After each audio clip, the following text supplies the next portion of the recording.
ఎన్నాళ్ళు మీకు అన్ని వారాలను తోడుగా ఉన్నా, కానీ దీనికి మాత్రం నేను ఒప్పుకోను.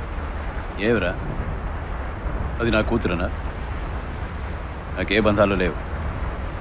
పోనీ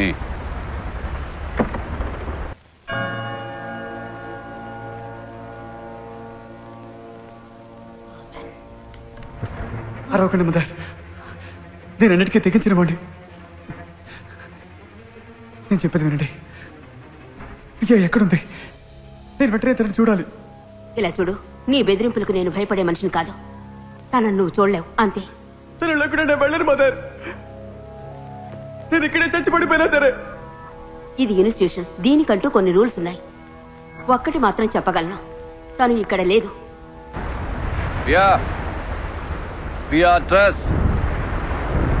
చీకటి నుంచి వెలుగులోకి తీసుకువెళ్లే దేవత యేసు దగ్గరికేగా వెళ్ళాలి.